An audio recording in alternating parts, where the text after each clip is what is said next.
కూడా ఎదురవుతున్నాయి. కుప్పలు తిప్పలుగా అప్పులుగా అనిపిస్తున్నాయి తప్ప ఎక్కడ ఎలాంటి అవకాశాలు కానీ ప్రజలకు మంచి చేయడానికి కానీ ఏ అవకాశాలు కూడా కనిపించట్లేదు. పూర్తి స్థాయిలో అప్పుల్లో కూరుకుపోయింది రాష్ట్రం అంతా. ఏ కార్యక్రమం చేద్దామన్నా ₹1 కూడా లేని ఖజానా.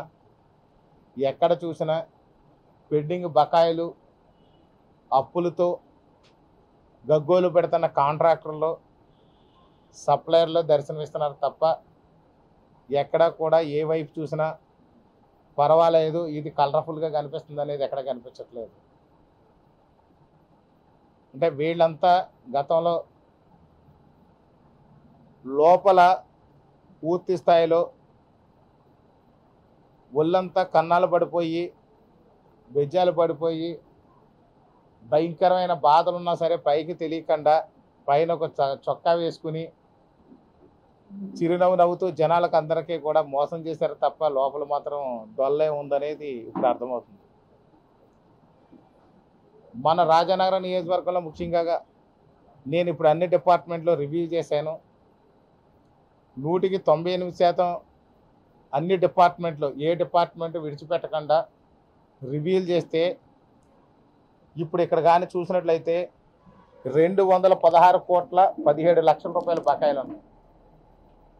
అంటే పెండింగ్ బిల్లులు కాంట్రాక్టులకు ఇవ్వాల్సినవి మనం చూసినట్లయితే ₹2,16,17,000.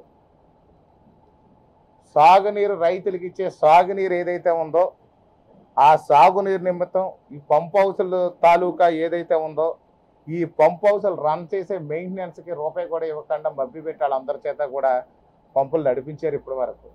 అందులో 2 పంపులు పనిచేయట్లేదు. అసలు 2 పంపులు పనిచేయని విషయం కూడా ప్రజలకు తెలియకుండా ఎంతవరకు రన్ అయితే పంపులు అంతవరకు రన్ చేశారు తప్ప దాని మీద రిపేర్లు కానీ మరమ్మతులు కానీ చేయకుండా ఇప్పటి వరకు అలా పెండింగ్ పెట్టించారు. ఇప్పుడు కనీసం మనం కానీ చూసుకున్నట్లయితే ఇప్పుడు నీరు ఇవ్వాలి అని అంటే ఆ పెండింగ్ బకాయిల వల్ల లిఫ్ట్ ఇరిగేషన్ నిమిత్తం ₹18,15,00,000 ఈ రోజు వరకు పెండింగ్ బిల్లు ఉన్నాయి. ₹18,15,00,000 పెండింగ్ బిల్లులతో కాంట్రాక్టులు గగ్గోలు పెడుతుంటే ఈరోజు సాగునీరు ఎలా అందించాలో అర్థం కావట్లేదు. ఏ కాంట్రాక్టర్ని అడిగినా మా పాత బిల్లు వస్తేనే కానీ మేము పంపులు ఆన్ చేయలేమండి, దాని రిపేర్లు చాలా ఉన్నాయి, దానికి మేము ఇవ్వాల్సినటువంటి స్పేర్ పార్ట్లు అంతా కూడా దాన్ని కొత్త వెయ్యాలి, ఆ వెయ్యాలి అని అంటే ₹18,15,00,000 పెండింగ్ ఉంటే ఏం చేయమని అడుగుతున్నారు వాళ్ళు. అదేవిధంగా మనం చూసినట్లయితే ఇక్కడ మరొక భయంకరమైన విషయం ఏంటంటే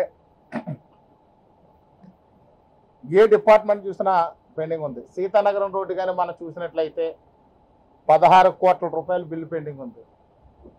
హడావుడిగా చేశారు. దాని మీద ఏదో ఎంతసేపు హడావుడి కలర్ పూయడానికి ట్రై చేశారు తప్ప ఆ సీతానగరం రోడ్డు అనేది పూర్తి చేయడానికి ఎలాంటి ప్రయత్నం కూడా చేసినట్లు కనిపించట్లేదు. అవకాశం ఉన్న చోటల్లా రంగులు పూసేశారు, పైన మెరుగులేశారు, ఏదో పేపర్ పూతలాగా పైన ఏదో హడావుడి చేశారు తప్ప దాని మీద న్యాయపరమైనటువంటి విషయాలు చాలా ఉన్నాయి.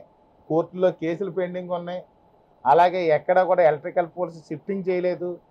ఏమీ చేయకుండా బాగున్న చోట క్లియర్గా ఉన్న చోట కొంత రోడ్డు ఏదో హడావుడిగా పోసి క్వాలిటీ లేని రోడ్డు పోసి మబ్బు పెట్టడానికి ప్రయత్నం చేశారు. కానీ ఇప్పుడు చూస్తే అది ₹16 కోట్ల బిల్లు పెండింగ్ ఉంది. ఆ కాంట్రాక్టర్ని పిలిచి మనం అడిగినట్లయితే ఆ కాంట్రాక్టర్ ఒకటే చెప్తున్నాడు, సార్ మాకు బిల్లులు లేవు, హడావుడి చేసి మమ్మల్ని అంతా ఏదో ఒత్తిడి చేస్తే మేము చేసాం తప్ప దొరికిన కాడకి అప్పులన్నీ చేసాం తప్ప మేము ఏది రోడ్డు చేయలేము, మేము చేతులు ఎత్తేస్తున్నాము, దాన్ని ఎవరో పట్టించుకోలేదు, మమ్మల్ని మాయ చేసేది హడావుడి చేశారు తప్ప ఎక్కడ ఏ బిల్లు రాలేదు, ఇంకా మాకు ఎక్కడ అప్పు కూడా పుట్టట్లేదని చెప్పేసి ఆ సీతానగరం రోడ్డు తాలూకా కాంట్రాక్టర్ కూడా చాలా బాధపడుతున్నారు. అంతేకాకుండా చూస్తే సో ఇక్కడ మరిన్ని విషయాలు కానీ చూసినట్లయితే మనకి R&B డిపార్ట్మెంట్లో వీళ్ళ మొదలెట్టిన పనికి ఎక్కడ ₹1 కూడా ఇవ్వలేదు. రాజానగరం నుంచి కలవచర్ల మీదుగా గాదరాట్ రోడ్డు అన్నారు, ప్రారంభించారు, కానీ వాళ్ళకు కూడా ₹10 కూడా ఇవ్వలేదు. ₹6 కోట్ల బిల్లు పెండింగ్ ఉందని చెప్పేసి ఆ కాంట్రాక్టర్ పని ఆపేసి, అలాగే సంపతనగరం రోడ్డు కూడా మొదలుపెట్టి ఆ రోడ్డు కూడా ఆపేశారు. ఇప్పుడు కోరుకొండ నుంచి మనకు ముగ్గళ్ళెళ్ళే రోడ్డు కూడా ప్రారంభించి అది కూడా మేము పని చేయలేమండి, ఇప్పటి వరకు చేసాం కానీ మాకు బిల్లులు లేక ఏ పని చేయలేకపోతున్నాం అని చెప్పి కాంట్రాక్టుల్లో మాట్లాడుతున్నారు. అదే హౌసింగ్ కూడా చూస్తే 6,90,00,000 రూపాయలు పెండింగ్ ఎట్టు కూర్చున్నారు వీళ్ళు. ఎండోమెంట్ డిపార్ట్మెంట్లో కూడా కొన్నిటికి ఏదైతే ఈ యొక్క శ్రీవాణి ట్రస్ట్ ద్వారా మేము గుళ్ళకి డబ్బులు ఇస్తామని చెప్పింది, ఈరోజు కూడా 4,04,00,000 రూపాయలు పెండింగ్ ఉంది. Master minds the pride of India. Inter, MPC, BiPC, MEC, CEC చదివిన విద్యార్థులకు సీఏ మరియు సిఎంఏ ఫౌండేషన్ కొరకు నూతన బ్యాచెస్ ప్రారంభం. అభయం ఇచ్చారు తప్ప ఎక్కడ ఏది బిల్లు ప్రాసెస్ జరగలేదు. బిల్లులు వస్తాయని ఆశ చూపించి పనులు చేసినవి చెప్తే కానీ ఇక్కడ ఎక్కడ కూడా పనులు చేసినట్టు కనిపించట్లేదు.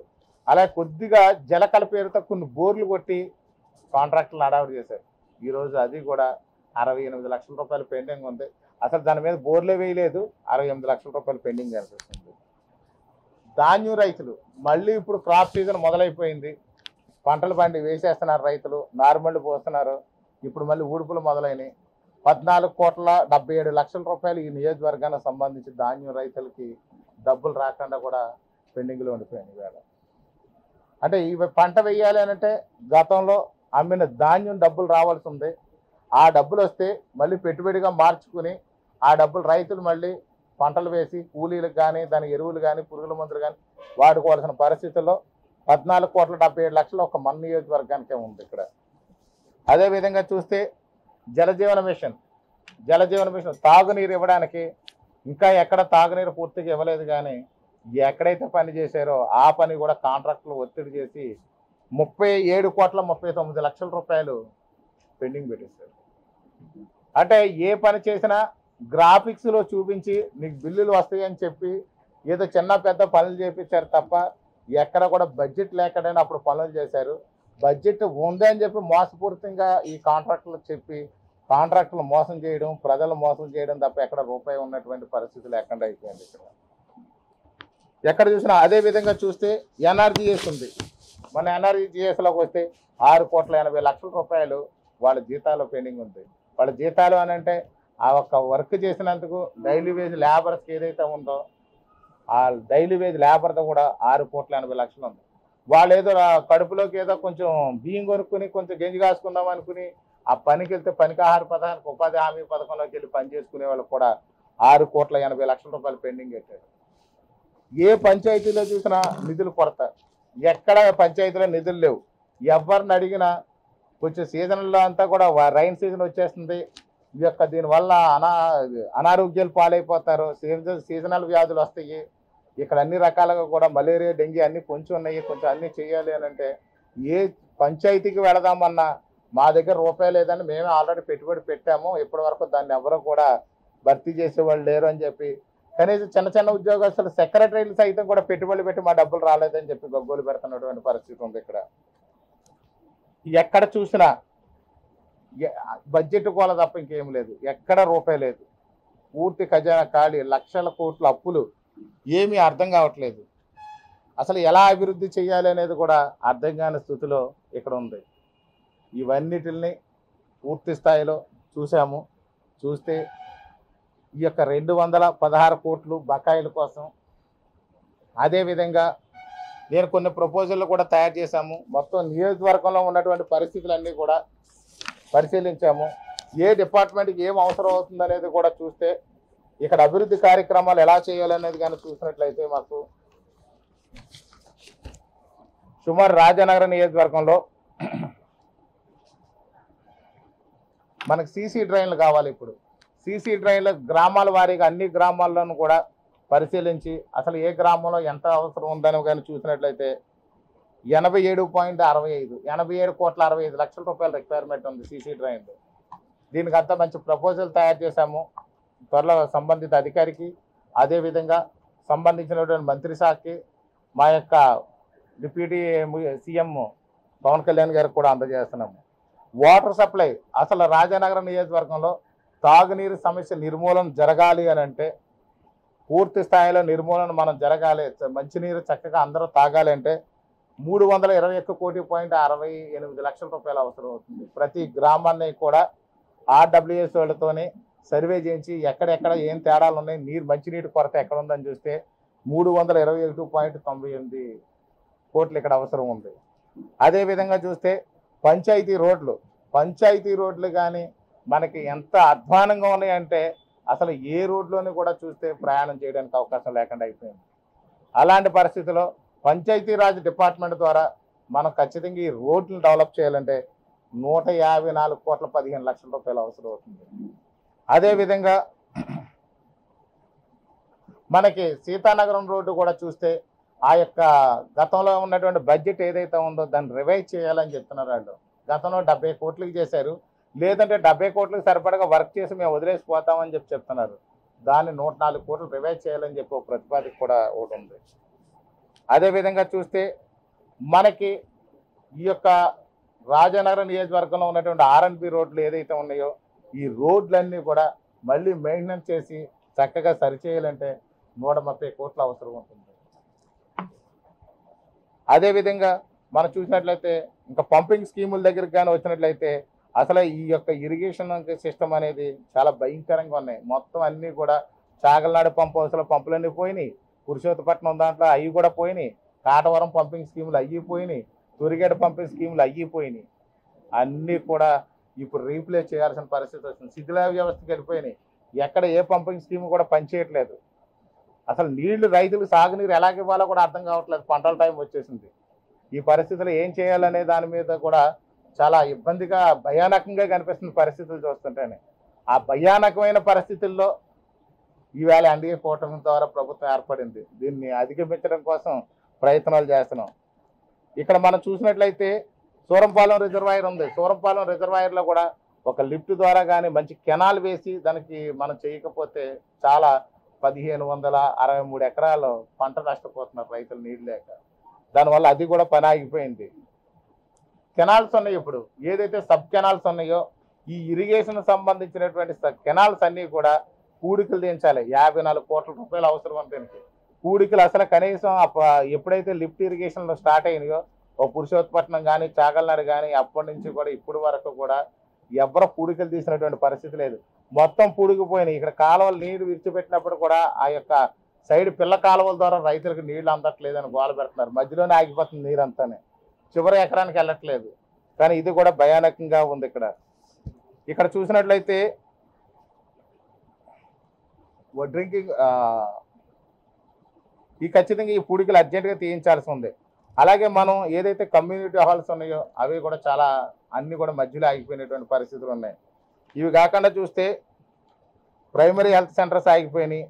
అసలు ఏదైతే హడావుడిగా మనకి రఘుదేవపురంలో హడావుడిగా శంకుస్థాపన చేశారో ఇప్పటి వరకు దానికి ఎలాంటి పర్మిషన్లు లేవు, ఎలాంటి శాంక్షన్ లేవు, ఎవరు వర్క్ కూడా స్టార్ట్ చేయలేదు. తొరిగడ్డకి 3 సార్లు శంకుస్థాపన చేశారు కానీ ఇప్పటి వరకు టెండర్ ఫైనలైజ్ అవ్వలేదు. ములకల్లంక బ్రిడ్జి మాట అనేది అసలు ఈ 5 ఏళ్ళు ఒకసారి కూడా రాలేదు. ములకల్లంక బ్రిడ్జి విషయంలో గడిచినటువంటి 5 ఏళ్లలో కూడా కనీసం ఒక తాపి సున్న వేసే బ్రిడ్జి పనులు చేసిన పరిస్థితి లేదు. ములకల్లంక బ్రిడ్జి గతంలో ఎప్పుడైతే 2019 ముందు ఎలక్షన్ ముందు ఎలా ఉందో ఈరోజు కూడా అలాగే ఉంది. బొబ్బుల్లంక బ్రిడ్జి కూడా సేమ్.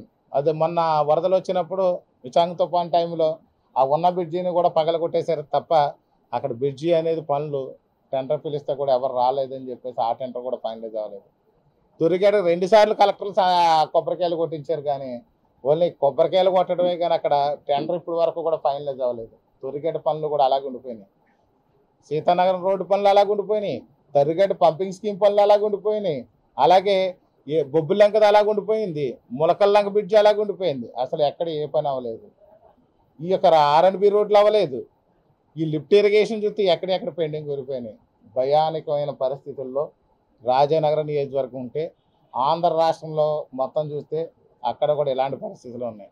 ఎక్కడ బిల్లులు లేవు, ఎక్కడ ఎలాంటివి లేవు. ఇవన్నిటి కంటే కూడా ఇక్కడ పరిస్థితులు చూస్తే భయంకరంగా ఉంటే వీటిలన్నిటిని అధిగమించడానికి మా యొక్క ఉప ముఖ్యమంత్రి పవన్ కళ్యాణ్ గారు, ముఖ్యమంత్రి నారా చంద్రబాబు నాయుడు గారు ఎన్డీఏ కూటమిలో కసరత్తులు ప్రారంభించారు. ఖచ్చితంగా 3 నెలల లోపల అన్నీ కూడా పూర్తి స్థాయిలో ట్రాక్ మీదకి ఎక్కిస్తారు. మాకు కూడా పూర్తి ధైర్యాన్ని ఇచ్చారు పిలిచి.